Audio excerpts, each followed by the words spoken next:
Armenia's military position in Nagorno-Karabakh grows precarious.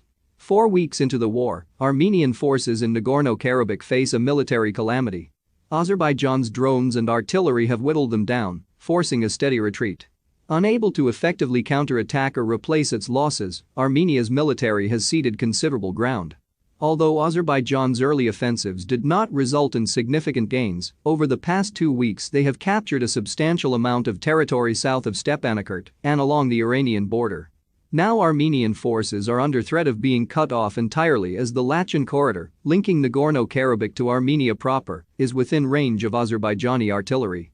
It is possible that Azerbaijan will capture this critical supply line within days, or at least begin to interdict it.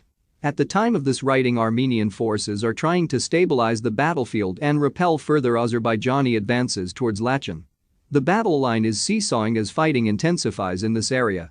Having seized Jabrail, Hadrat and Fizili, Azerbaijan's military has advanced west towards the Hakkari River Valley and turned north. The war is not over, but it is clear that Armenia has no way to reverse such gains or reconstitute its substantial losses. Digging in will place its forces under siege. Consequently, Baku can already claim a significant political victory based on battlefield performance and territory brought back under its control, though there is no sign it intends to stop its advance. The military balance has long favored Azerbaijan, which holds qualitative and quantitative superiority over Armenia. For decades, Baku has poured money from energy exports into a much more modernized military, buying a host of capabilities from Russia, Turkey, and Israel. Armenian forces were unprepared for armed drones and loitering munitions, which Azerbaijan began using to great effect, destroying Armenian armored fighting vehicles, air defense systems, and targeting everything that could be found in the open across the line of control. Fielding dated air defenses in relatively small numbers and with armored equipment deployed in revetments that were largely exposed to air attack, Armenian forces had not adapted to Azerbaijan's capabilities. During previous clashes, Azerbaijan had employed drones, but ineffectually. The dramatic change in Baku's military performance and the combat effectiveness of its drone fleet could in part be explained by increased support from Turkey.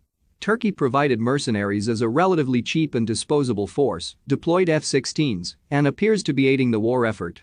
Why Azerbaijan is using mercenaries is unclear, beyond offsetting their own casualties in costly offensives. These are not necessarily experienced or battle-hardened veterans, but more likely cannon fodder, often used in conflicts across the Middle East like Syria or Libya. Some analysts have speculated that Turkey, which has hundreds of military advisors in Azerbaijan, is coordinating the drone campaign, offering intelligence, and possibly operating the TB2 drones directly. The extent of Turkish involvement is unclear, but it appears to be of a qualitatively different character than during previous bouts of fighting between Armenia and Azerbaijan.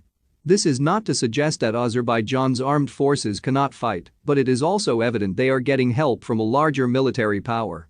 Putting technology aside, wars are ultimately contests of will, and it is evident that both sides retain the will to fight. Despite immense losses in tanks, artillery, and air defense systems, Armenia's military effort did not collapse into disorganization or turn into a rout. As this war demonstrates, drones are effective but cannot take and hold terrain. Over time, they have however enabled Azerbaijan to degrade Armenian defenses and attack its reserves and supply lines. This has allowed Azerbaijan to make steady advances with special forces and infantry backed by armor. As Armenian lines thin, Azerbaijan can attain local superiority.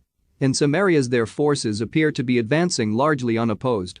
Efforts to establish a ceasefire have thus far proven futile. Battlefield exhaustion has not set in on either side, and hence there is little reason why Azerbaijan would accept a ceasefire. The war seems to have strong national support among Azerbaijanis, especially since they're visibly winning. As Azerbaijani forces near the Armenian border, the fight may increasingly grow existential for Yerevan. What looks and feels like a military defeat will undoubtedly have political consequences for Armenia's leadership, to say nothing of the humanitarian consequences for those caught in the battle zone. Baku appears to have maximalist aims to retake all of Nagorno-Karabakh and outer regions under Armenian control.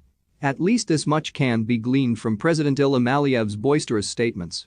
Even if both sides accept a ceasefire, Armenia will do so knowing that Azerbaijan can renew the military effort next year. Meanwhile, Armenian forces have poor prospects for recapitalizing their military after the tremendous losses in equipment suffered over the last 4 weeks. That said, Azerbaijan has also taken casualties, many of which are not being disclosed by the regime. Video feeds from drones paint a rather one-sided impression of the battlefield, but it is doubtful that these offensives have not taken a toll on Azerbaijan's military as well.